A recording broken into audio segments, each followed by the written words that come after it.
Hari ini adalah Minggu 6 Desember 2020. Tepat pukul 8 pagi, saya beserta dulur bernama Ardi yang beberapa tahun ke belakang selalu ikut mendaki bersama saya ataupun sebaliknya. Kami mulai melangkah menuju puskesmas terlebih dahulu yang bertujuan untuk memenuhi salah satu syarat wajib pendakian gunung. Setelah selesai dan terpenuhi, kami lekas kembali ke kediaman masing-masing untuk packing dan lain hal. Cuaca yang tadinya cerah lalu berubah seketika, seolah-olah memberi kode kepada kami untuk segera melangkah pergi. Karena ditakutkan keburu hujan turun, sehabis packing kami langsung berangkat menggunakan sepeda motor menuju kediaman saudara kami yang menjadi titik kumpul dan tempat pemberangkatan. Oh iya, namanya Andri. Kami juga pernah mendaki bersama ke Gunung Sindoro yang tidak terasa sudah setahun lebih berlalu. Dia juga merupakan ketua dari salah satu komunitas penikmat alam yang ada di Kabupaten Majalengka. Berhenti sejenak, membeli persediaan logistik yang kurang, lalu melanjutkan perjalanan. Cuaca yang mendung membuat panorama di sepanjang perjalanan nampak lebih indah, yang membuat kami ingin menepi untuk sekedar berfoto. Tapi mengingat jarak yang lumayan jauh, kami mengurungkan niat dan melanjutkan perjalanan.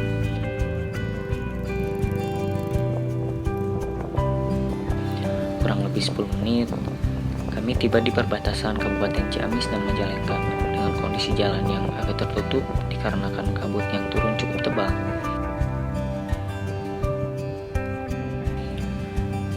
Setengah jam perjalanan, akhirnya kami sampai di tujuan dan langsung bersilaturahmi yang berlanjut dengan ngobrol ngalir ngidul. Karena saya dan Ardi datangnya paling awal, jarum pendek jam pun masih menunjukkan angka 11, yang artinya masih banyak waktu untuk sekedar bahan ataupun makan-makan. Sehabis menikmati jamuan makan yang dengan lahapnya, dikarenakan kami belum sempat sarapan di rumah, saya memutuskan untuk berbahan sebentar yang akhirnya bablas sampai sore. Karena waktu pemberangkatan masih lama, saya mengajak Ardi untuk melihat hiruk-pikuknya kehidupan di kota orang. Selang beberapa jam, kami kembali ke kediaman Andri. Rupanya sudah ada kawan lain yang datang. Namanya Mang Sony. Kami juga pernah mendaki bersama ke Gunung Sindoro 1 tahun lalu.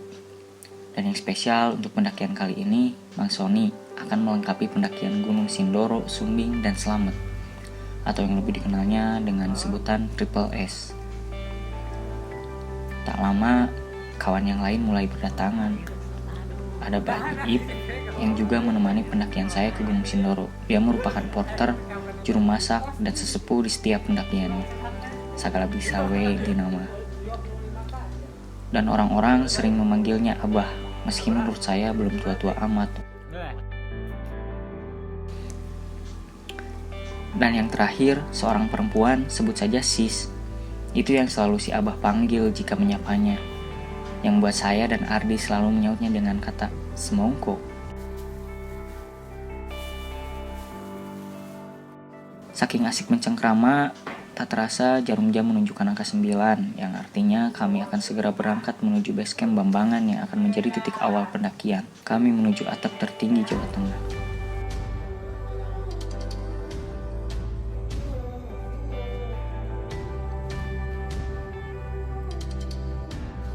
Setelah mengecek perlengkapan dan perbekalan, lalu packing ulang, kami pun langsung bergegas.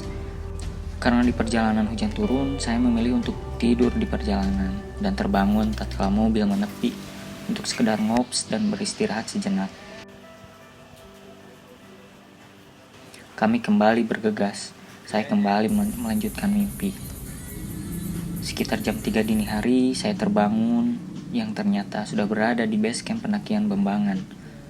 Lalu berbenah untuk istirahat sejenak karena pendakian akan dimulai pagi hari.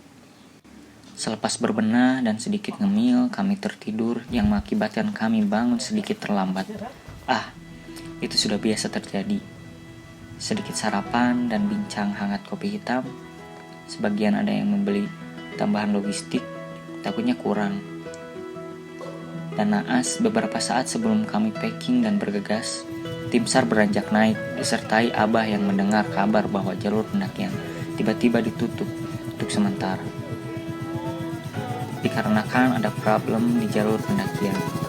Tanpa banyak tanya dan seketika kami merasa lemas karena tahun kemarin juga gagal untuk mendaki Gunung Selamet dikarenakan erupsi, masa sekarang harus kandas lagi?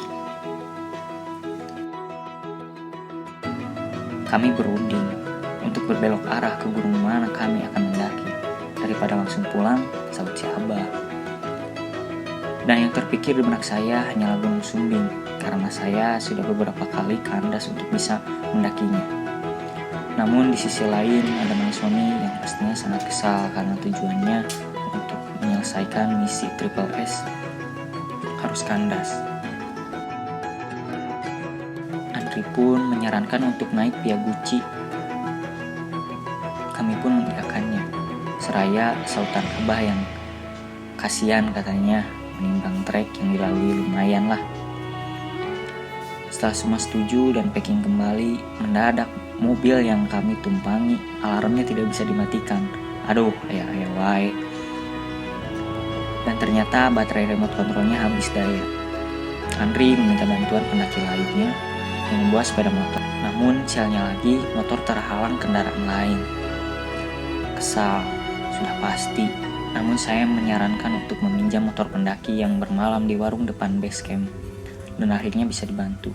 Tak lama menunggu, Andri dan Ardi pun kembali. Kami segera beres-beres dan bergegas pergi, karena ditakutkan kami mulai pendakian yang terlalu sore.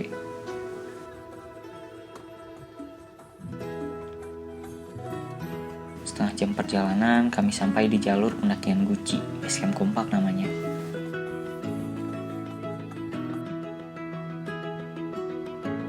Lalu segera membereskan carrier dan makan siang.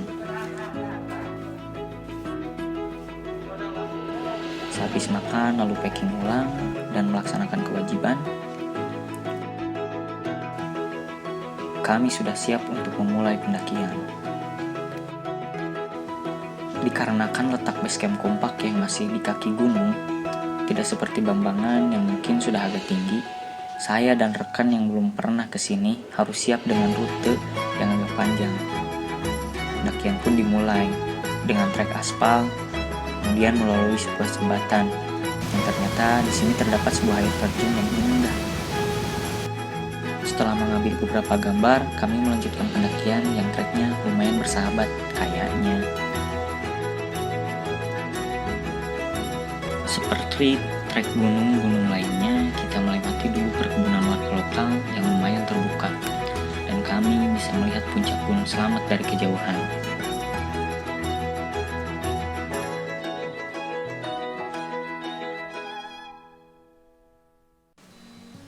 Pendakian berlanjut dengan trek berbatu yang panjang sebelum ke pos 1. Sampai di pos 1, kami berhenti untuk sekedar beristirahat, tak lupa untuk sebat sans. Di pos 2 pun tak jauh berbeda seperti itu. Pendakian berlanjut. Vegetasi yang masih rapat membuat trek sempit dan sebagian nyaris tertutupi rumput dan dedaunan seakan saling bersalaman.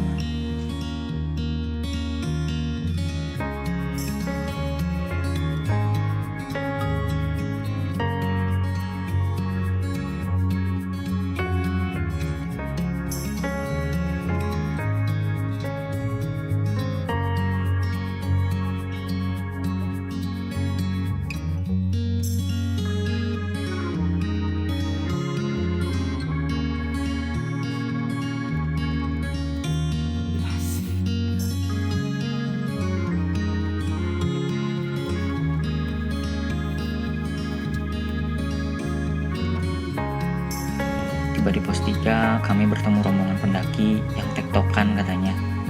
Karena sudah beberapa hari menginap di base camp dan tidak bisa mendaki disebabkan cuaca yang tak kunjung membaik, ujar mereka. Untunglah kami datang saat cuaca mulai membaik tadinya. Beres bencengkrama, kami kembali berjalan diiringi suara satwa yang saling bersautan, menandakan malam akan segera datang. Trek yang tadinya bersahabat kini mulai menguji fisik kami, yang mengakibatkan harus sering beristirahat dan tak lupa untuk sebat sans. Hari semakin sore dan perjalanan masih jauh yang membuat kami harus secepatnya sampai di pos 5.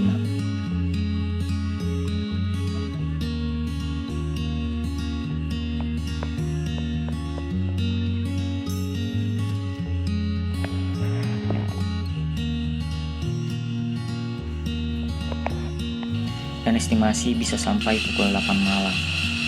Namun alam seakan menyuruh kami untuk tidak mendirikan tenda di pos 5, dikarenakan kabut tebal, gelap dan dinginnya malam mulai terasa.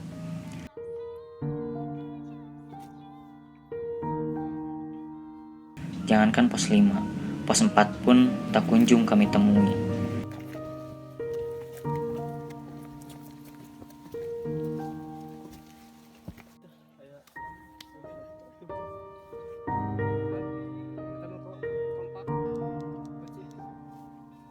Dan setelah mempertimbangkan segalanya, kami memutuskan untuk berhenti dan mendirikan tenda di pos bayangan antara pos 3 dan pos 4. Dilanjut masak-masak dan ngobrol ngalor ngidul.